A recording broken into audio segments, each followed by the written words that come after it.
The Middle Ages were governed by more than kings, castles, and crusades. Everyday life was shaped by an intricate and often terrifying system of laws that regulated behavior down to the smallest detail. To modernize, many medieval laws appear bizarre, irrational, or even absurd. But in their time, these rules were deadly serious, and disobedience could cost you your freedom, your body, or your life. Medieval law was not designed to protect individual rights. It existed to preserve hierarchy, enforce obedience, and maintain religious and political authority. Justice was uneven, mercy was rare, and fear was a governing principle. For peasants and townspeople, survival meant knowing not only how to work and pray, but how to avoid breaking rules that often made little sense. These are some of the strangest laws people were forced to obey in the Middle Ages, revealing just how tightly controlled medieval life truly was. Law as control, not justice. Unlike modern legal systems, medieval law did not operate under the idea of equality. Nobles and clergy were often exempt from the harshest punishments, while peasants faced brutal consequences for minor offenses. Laws were local, inconsistent, and frequently enforced at the whim of lords or church officials. Fear replaced fairness. Public punishment served as a warning. Justice was less about truth and more about maintaining order. The law existed to remind people of their place, and stepping outside that place was dangerous. Sumptuary laws. You could be arrested for dressing too well. One of the strangest and most strictly enforced medieval laws involved clothing. Sumptuary laws dictated what colors, fabrics, and accessories people were allowed to wear based on their social class. Clothing was a visual symbol of hierarchy, and wearing garments above your station was considered a threat to social order. Peasants were forbidden from wearing silk or velvet furs, such as ermine-bright dyes like purple, crimson, or gold-threaded fabrics. Jewelry made of precious metals. These items were reserved for nobility and royalty. If a commoner was caught wearing restricted clothing, penalties included heavy fines, public humiliation, confiscation of garments, or imprisonment. The message was clear: never forget who you are and who you are not. Food laws. Eating the wrong meal could be a crime. Food in the Middle Ages was heavily regulated, not only by economics, but by law and religion. The church controlled dietary behavior through laws governing fasting and holy days. Eating meat during Lent or on certain religious days was illegal in many regions. Violators could face fines, public penance, or corporal punishment. Hunting laws were even harsher. Large areas of land were declared royal forests, and hunting within them was forbidden. Killing a deer or boar, even to feed your starving family, could result in mutilation, loss of property. Execution food was power, and the law ensured it stayed in elite hands. Marriage was a legal transaction, not a choice. Marriage in medieval society was tightly controlled. Peasants often needed their lord's permission to marry. This ensured that labor remained tied to the land and that population movement was limited. Marrying without approval could result in fines or punishment.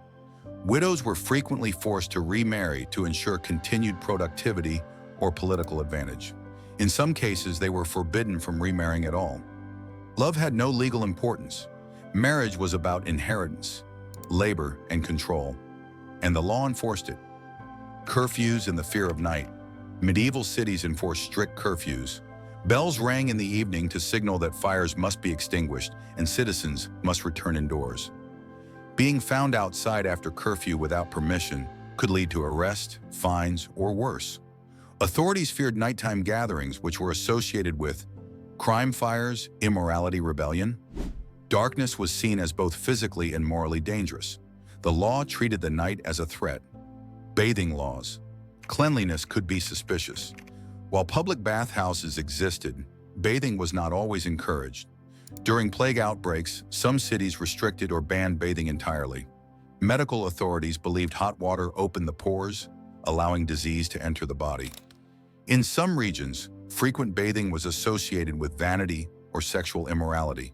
In extreme cases, people who bathed too often were viewed with suspicion. Cleanliness, ironically, could be seen as a sign of moral corruption. Speech laws. Words could kill.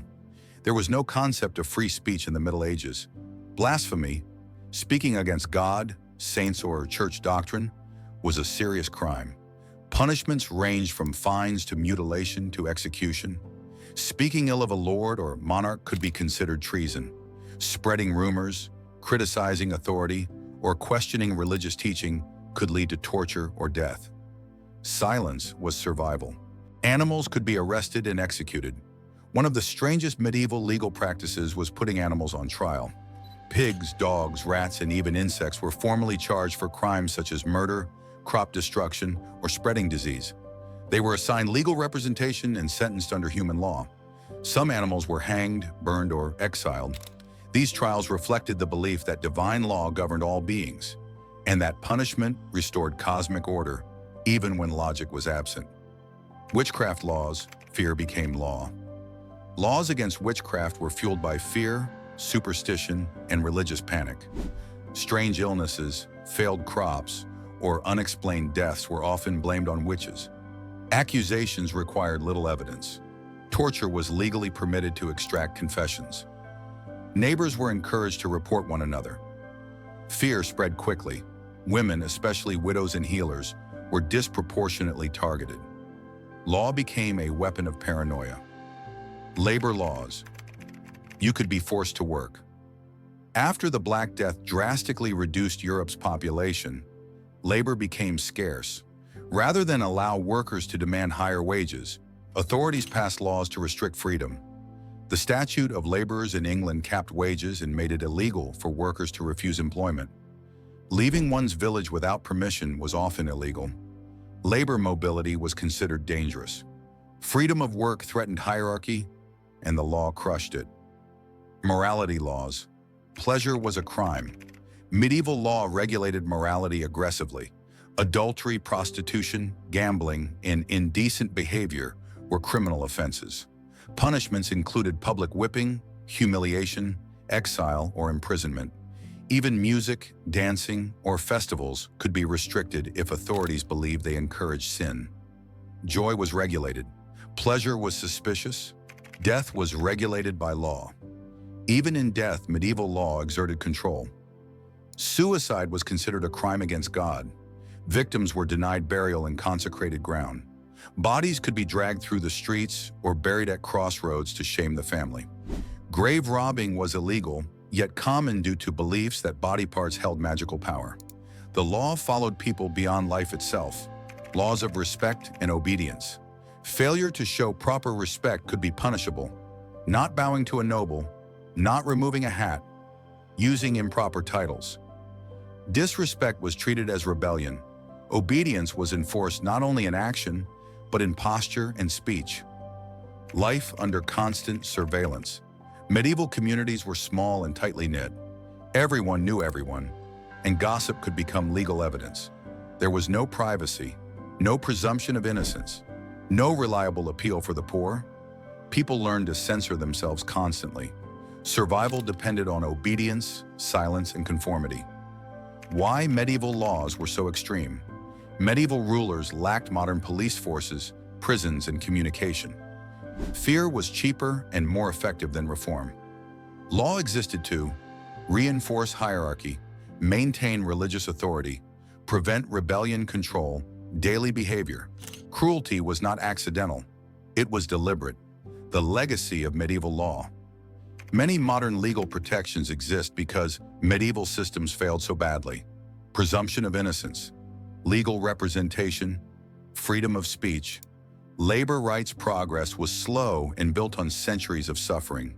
Conclusion, when law was a cage. Strange medieval laws were not curiosities. They were instruments of power. They controlled clothing, food, marriage, speech, labor, morality, and even thought. For ordinary people, freedom was not a right. It was a risk. Understanding these laws reminds us how fragile liberty can be and how easily authority can turn rules into chains. If you enjoyed this deep dive into the strange and unsettling rules of the past, like this, subscribe for more dark history, and comment below which forgotten law, era, or civilization you want explored next.